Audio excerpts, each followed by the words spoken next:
Namaste. Welcome to the RSP Groups of YouTube channels. Today we are again with the chapter number 5 of History Class 8, and the name of the chapter is When People Rebel 1857 and After. So with the name of the title of the chapter, we can easily imagine that today we will discuss that this is the chapter regarding the revolt. Revolt because as we have previously discussed in the early chapters that the people also we can say when the Britishers they came in India and they started annexing the other small kingdoms and they started expanding their rules. This increase or this spread the dissatisfaction among the normal people because once they have the Diwani of the villages also, they started taking the revenues and they don't care about the normal sentiments of the people, and thus the sentiment of the people that they started getting disheartened and the people were hurt. Now when the people they were dissatisfied and each and every type of people, right, rather from whether they were the rich or the poor or the Raja or from the royal families, everybody they started dissatisfaction from the rules and the policies which were being imposed on them by the British officials and which led to the revolt which that happened in the 1857. And we can also say that this 1857 revolt is the biggest revolt in the world's history also.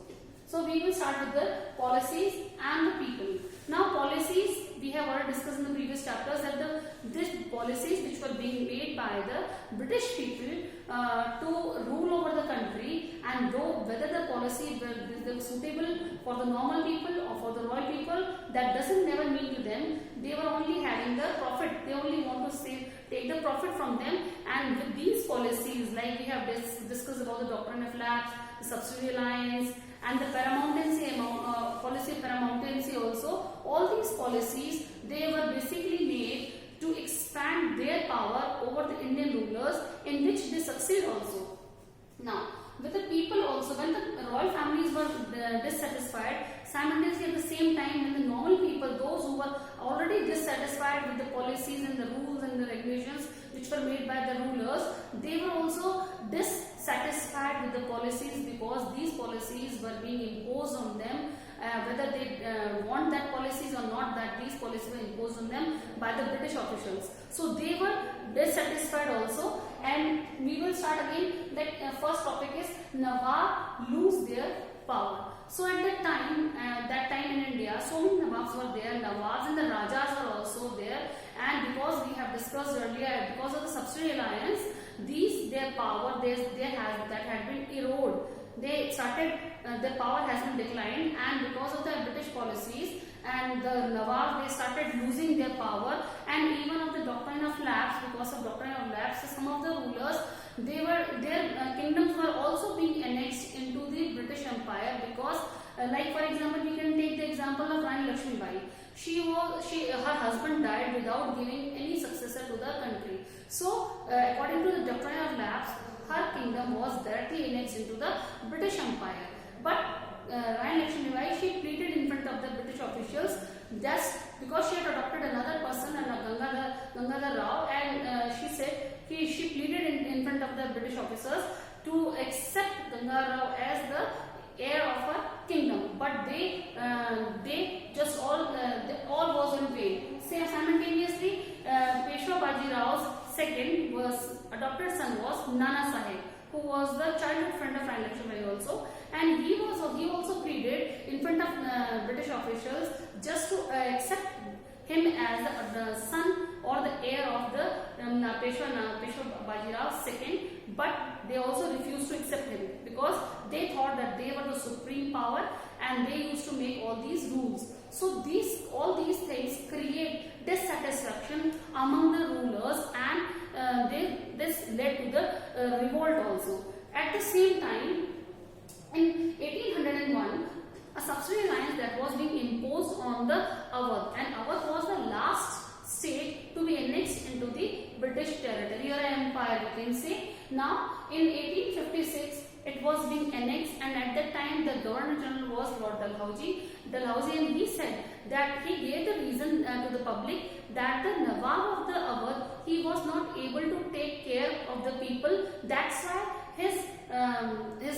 Awadh was being annexed into the British territory, which again led to the dissatisfaction rather from the Nawab to the people also. Coming to the next point, in 1849, Lord Dalhousie, who was the first Governor General of India, he also declared that after the death of Bahadur Shah Zafar, who was the Mughal emperor at that time, after the death of the prince of his Bahadur Shah Zafar, they have to shift from the Red Fort, because at that time the Mughal emperor's family, they were living in the Red Fort. So according to his new rule, the whole family has to leave the Red Fort and they have to live at some other place in Delhi. But after some time, in 1856, Lord Canning, he imposed another type of rule on them, that according to his new rule, the family of the Lord, he said that Lord Bahadur Shah Zafar will be the last emperor, Mughal emperor, and after that no Mughal prince will become be crowned as the emperor.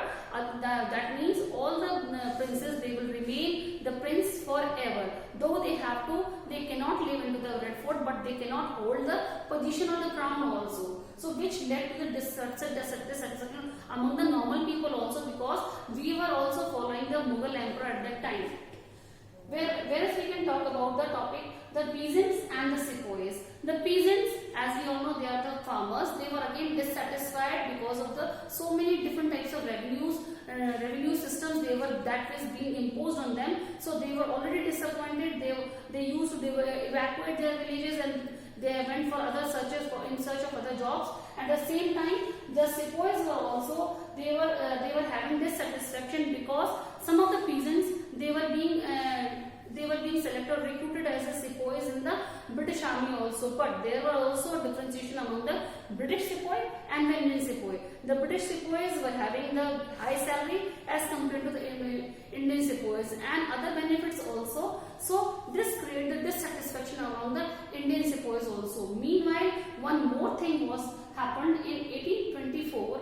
Another type of order was being imposed on them, that they have to move to the Burma, that is the next neighboring country to India, through the sea route. At that time, it was a mentality of the people that once who cross the country through the sea, if we cross the sea route, that means we have to cross our boundary of the community also, or we are bounded to leave our Hinduism also. So which hurt the religious faith also of the sepoys. They denied to go to the Burma through the sea route. They were agreed to go to Burma through the land route, but they were being bounded to go to Burma through the sea route, which created dissatisfaction against the Indian sepoys also, which led to the revolt. And today we are having this. Thank you.